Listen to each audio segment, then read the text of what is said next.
may napunta kay Andrew E., 68 million, talent fee.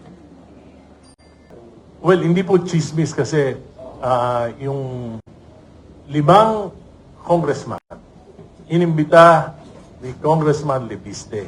Pinakita sa amin yung files na naglalaman ng text messages between the President and Yusek Bersamin.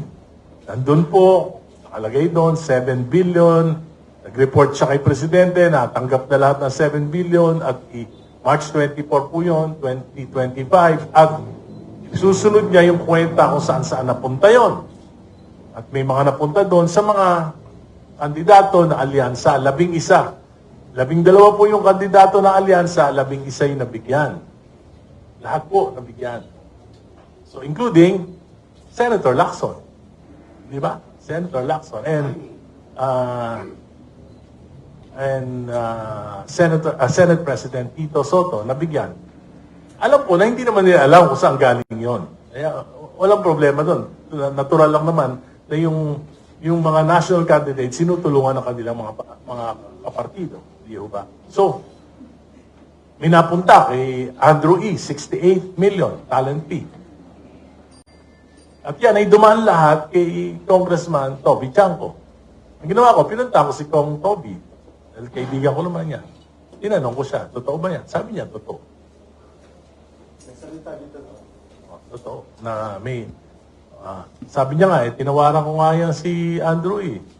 Nagpatawad ewan ko bakit 68 billion pa rin yung nakalagay na nagbibiro sa akin si Kong Toby. So, hindi ko alam, pero kasi na parang out na siya noon sa umalis na siya noon sa.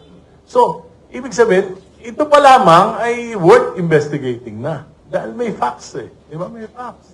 These are facts. Pangatlo,